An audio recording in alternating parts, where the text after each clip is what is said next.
Hey everyone, it is October 20th, and it's another day. I guess the old people used to say it's another day's journey, right? I'm glad Mm, about it somewhat. yeah. So this is today very touchy subject for me. I seen an article the other day, and I think we have a portion of it for us to bring up. Do we? Maybe it's coming up. But the article is about a man down in Rockdale who had been in the hospital. He had been in the hospital, and um, I guess at a certain point, his Medicare had gave notice for notification to the hospital that they were not gonna be covering him or something like that. The hospital, to their record, they put out a statement saying that they had given a guy other options, right? Before they put him out, but they put him out, and he still had tubes in his body. And the police, the sheriff, I think, of Rockdale County, ended up being the one to come out and get him and end up publicizing this article. And it's just a reminder of our healthcare system and how important it is to us as a nation. Like, one of the things that's really interesting is that I remember the movie John Q, and it Right. is so powerful. But the storyline of it was about a man, literally whose son needed heart surgery, and he couldn't afford to get his son the heart surgery. So when he couldn't afford to get his son the heart surgery, he did the best thing he could do in order to make sure his son lived. And I Right. remember a part of the movie he said, my son would not bury me. Right. I would bury my son. And I don't know, the healthcare system in America. And it's atrocious. It's all about the dollar. Bottom line. I mean, if you can't pay, you or your medical benefits run out, they put you out. Yeah. And it's unfortunate because this ain't the first time that this has taken place. It's taken place on two or three other times in two or three different cities, and so it's one of those things that it's been going on for so long. It's actually pretty Yeah. commonplace, and that's a shame. One of the things that I find interesting about this is that we literally have a system that says that you can't afford to get sick, if that makes sense. And I think that was kind of exposed even during COVID time, Yeah. a little bit, because we have so many people, and you know me, my story is different, right? So Right. I started out with my situation 4 years ago, and at the time I think I was on an Obamacare plan, and I remember getting extremely sick. That I end up needing a special type of, or I needed a GI doctor, but it was a special GI doctor in Atlanta that everybody was referring me to. And I remember going and seeing him, and I remember when I walked into his office, I was like, I don't have insurance that you take. And he literally looked at me, he said that, don't worry about it, we'll deal with that later. But for right now, let's not worry about that, right? Let's worry about trying to get you better. But it's not a lot of doctors out there who would do that. Right. And luckily enough for me, by like God's grace, I was able to finally find a job and get back to work and have insurance that he took. But not a lot of doctors out there that do that. And it's sad when we have so many different people out here who can't afford to allow if their babies are sick or they're sick, or some people who go to work, and even COVID exposed it a lot, because we had people who were really afraid and really at risk. And I even speak from the perspective of being in restaurant management. People who were really should not have been out during the midst of the height of COVID, when we didn't have a lot of answers that we have now. Right. Who took the risk of being out because they couldn't afford to get sick first off and be off from work, but they couldn't afford to get sick and have to go to the hospital. And so many times, like, people will stay home and not go get the treatment they need because they don't have insurance, or because they know the insurance won't cover it, or because there's this high deductible. Right. And we talk so much about other countries, and about countries like Canada or countries like Cuba, who have what we call like a open system of healthcare. And most of the time, we try to say that they have an open system of healthcare, but the healthcare sucks. But the reality is, the reason why the healthcare is overexpanded in places like Canada is because the fact that everybody has access to it does overload the system. So it's not about the system sucking. It's just about making sure that we bring more doctors and more nurses and more hospitals into the system so that we can even it out for people. But at the end of the day, a person should not get sick and have to be afraid of getting sick or be afraid of going to the hospital or being put out of a hospital. When this guy, and I think the article said he may have had a sepsis, and a sepsis is a blood infection. It can literally kill you. Right. He had a sepsis, and he may have had a urinary tract infection, I think the article said. And they put him out before he can even finish his treatment. But I know we have two videos that we're going to show, too, of other people who were in the hospital who may have gotten kicked out. Let's check this out. A hospital in Baltimore is investigating the treatment of one of its patients. Staffers left the woman dressed only in her hospital gown near a bus stop last night in the freezing cold. Jeff Pegues has this story. So y'all just gonna leave this lady out here with no clothes on? Overnight, Mamu Baraka was walking past a Baltimore hospital when he noticed something he says he'll never forget. So I'm assuming that you all are with the security department? Okay.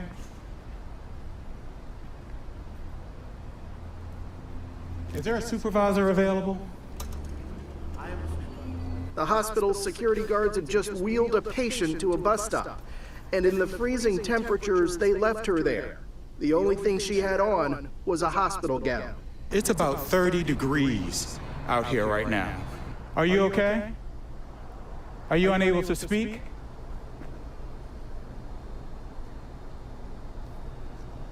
Are you okay, ma'am? Do you need me to call the police? It's called patient dumping, and it doesn't just happen in Baltimore. In 2007, 60 Minutes investigated the practice of removing homeless patients from Los Angeles hospitals and leaving them downtown. Often the patients are not insured or have other financial issues. It's unclear if that was the case in Baltimore. Go ahead and sit down.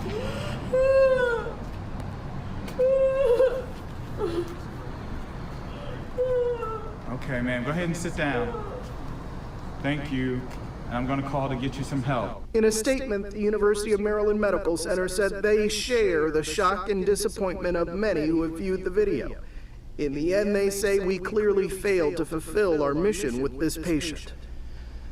The man who recorded the video. So, I mean, that's just another, I guess, interestingly enough, another example. And then it's crazy, too, because I think by the time I've been in the hospital, they won't even allow you to leave with an IV in your hand. And we seen like this lady had an IV in her hand. We seen that the video of the other person had an IV in their hand. And just the risk of a person who are definitely homeless being thrown back out to the streets with just an IV in their arm or their hand. I mean, the risk, like.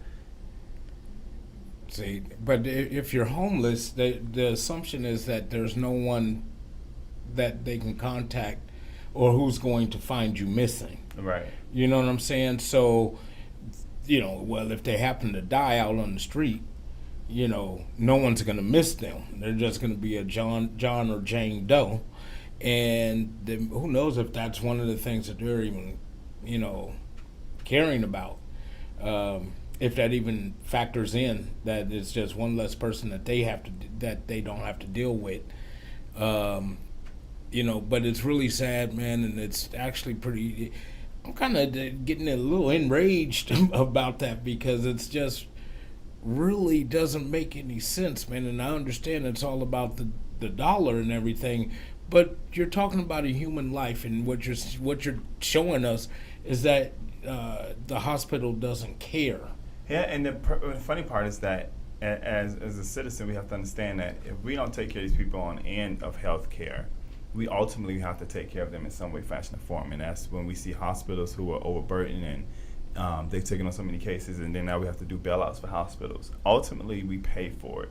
And I think we pay a lot more for it when we don't offer people health insurance. When I find it amazing how some of these states that have not expanded Medicaid, and Georgia's one of those states. And now we see Georgia putting somebody out. I think we have another video we're going to show here. Here, all new at 6. Police wanting answers after they say a local hospital had security escort a very sick man out of a hospital. Someone called 911 after finding the man collapsed just steps from the front doors. He still had medical tubes coming out of his body and ended up in the ER. Channel 2 investigative reporter Mark Winnie now live outside Piedmont Rockdale Hospital. Mark, you talked to an officer who helped rescue the man. Yeah, we went to an address where the patient had apparently lived. We tried him by cell phone. We got a statement in behalf of the hospital, but we also have reviewed police documents, interviewed a Conyers police deputy chief, and reviewed a 911 call. And those things say a lot. Conyers 911, where's your emergency? Hi, sir, I am leaving out this medical complex, and there is a gentleman, looks like he just came from the hospital, but he is passed out on the ground. Common sense dictates that you do not treat human beings the way that we're seeing in this particular case. He's not responding. I don't know if he's okay or what. The call came to Conyers 911 It's at the Piedmont Rockdale Hospital. from a concerned citizen. Poor guy. But probably needs an ambulance, but he's right in front of the Piedmont Rockdale emergency entrance. Says Conyers Police Deputy Chief Scott Freeman, who says he's concerned too about the circumstances of a 68-year-old man's discharge from Piedmont Rockdale Hospital Thursday based on what he and other emergency responders saw firsthand or later learned. He was clearly incoherent. Freeman says one of his officers documented that a hospital employee said the 68-year-old man had been staying at the hospital 35 days, that Medicare would no longer continue to pay for his treatment at the hospital, and that security dressed him and walked him out. The deputy chief says an officer was told the man was, as a report says, cleared as fit to leave by two physicians, and the hospital wanted him gone. I don't have a good feeling about it. I think it's inhumane. A statement says, at Piedmont, our purpose is to make a positive difference in every life we touch. We can only provide the best care with the cooperation and consent of the patient. It adds, we do our best to connect patients in need with community partners and social service organizations to provide appropriate after-hospital care, but ultimately accepting these services is at the discretion of the patient. Literally ejected out to the sidewalk with no help whatsoever. That's just not how we treat people here in this city or this county. Freeman says National EMS and Rockdale Fire responded, and a paramedic told him the man had a fever, signs of sepsis, which Freeman says is a dangerous internal infection, a urinary tract infection, an elevated heart rate. He says he was loaded on an ambulance to go to the ER. He needed to be in the emergency department. Now, Piedmont Healthcare says, unfortunately, hospitals often find themselves caring for people who cannot get into the kind of facilities that bridge the gap between hospital and home. Freeman says that a hospital employee indicated when asked where he wanted to go on hospital property other than inside, the man said Milstead Road and Milstead Avenue, and that's where Conyers Police found him. We sought a response from Medicare. An email said, "We are working this for you." Reporting live in Conyers, Mark Winning, Channel 2 Action News. So again, Disgusting. yeah, again. So I mean, and even that. I mean, my thing is that again, when did we start letting people leave out the hospital with a catheter on? I mean, the guy had a catheter on. I'm so confused. Even if he's fit and medically fit for discharge, you didn't even do your due diligence to remove the tubes out the man's body. Yeah. So that, to me, like the officer said, that sounds, well, I'm paraphrasing, but it sounded a bit shady to me, that you would put him out, claim he's fit to be released, and then put him out with all the tubes, getting dressed, and then send him out with tubes in his body. Yeah, I think that, again, when we talk about America, even bigger, healthcare is a huge, huge disappointment. It is. And hospitals have become so commercialized that we have stepped away from it being about people, and it's really about money. It's about, it's no longer about people. And when money gets involved in things, it seems like we lose a lot of the mission of people, if that makes sense. And I hope that as a country we can do better. I know that in the bill that they're trying to propose now, the Build Back Better bill, there's money out there to help with Medicaid, there's money out there to help with Medicare, and help people who can't get access to health care to be able to get access. So, I recommend to people, go to www.healthcare.gov, try to find a cheap plan. At least some plan is better than no plan. Right. And I know it's not the best option, but some plan is better than no plans. But this is a conversation I think that as a country we have to get serious about, and we have to start having, because people are dying while we're sitting here worried about this pettiest of stuff, and this guy right here. Thank God that good people found him. And it's again too. What I'm really proud of is this is an African American man, and this is a white police officer who found him. And for him to be standing up and saying that, it reminds us that that everybody who wears a uniform is not a bad person, right? No matter what race or creed you come from, it's not a bad person. So we really got to continue to have a discussion about healthcare, and maybe we could bring somebody on who's maybe running for health secretary of the state of Georgia, and try to see if they can come talk about some things we could do differently in Georgia. Yeah, that would be that's a good idea. And I tell you, it's because that kind of thing, it could be any one of us at any at any time, any given moment. You get sick and your health care is not up to par, or you just don't have any. That could be you. Yeah. You know, and it just real easy. You stay there for 2 or 3 days, a week or whatever, and that could be the end of it for you.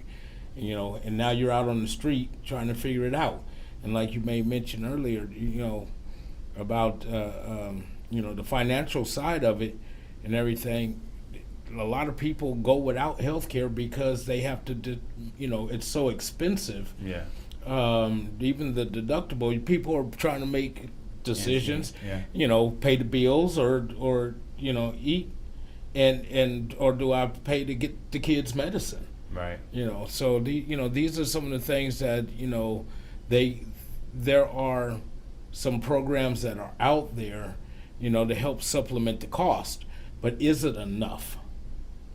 That's really the question. Is it enough to take, if someone who is financially challenged, or maybe they just, maybe they're working at Taco Bell or something, and they're just not making enough to make ends meet, and they come across a situation like this, how does health care come into play for them long term? Short term might be okay. You're in and out, maybe an outpatient surgery, and that's it. But what if you need a longer stay? What if your medicine is, $500, $500 a month? Yeah. You're talking about that plus whatever your rent and utilities and car note, whatever you have, might be. And so, you have a lot of people going without health care, or going without taking care of themselves or their families the way that they should. And some of them, their jobs offer health care, but it's just so expensive that they don't even want to participate in it because of the amount it costs. Yeah. Some people, I remember I used to tell a person before, they was like, what do you work for? And I said, I work for my health insurance, literally. Because by the time I got my check and they took out for health insurance, it wasn't anything. Yeah. So, we just want to keep in mind that it could be any one of us at any day and time that could be in that situation. So, let's continue to pray, I guess, for the healthcare system in the United States, but let's not be silent on it. And this needs to be something that we continue to talk about. Absolutely. But we want to continue to remind everybody that we have a really, really, really, really hot event going on. If you're in the Cobb County, Paulding County area, join us on October 23rd at 4 p.m. at Courageous Church, where we'll be hosting our second One Accord Conference. Come out, man. We have some powerful, dynamic speakers. And you can go to our website at www.blackpush.org, or go to our Facebook page to find out more information about what's going on Saturday. But we are excited, and we hope to see you there.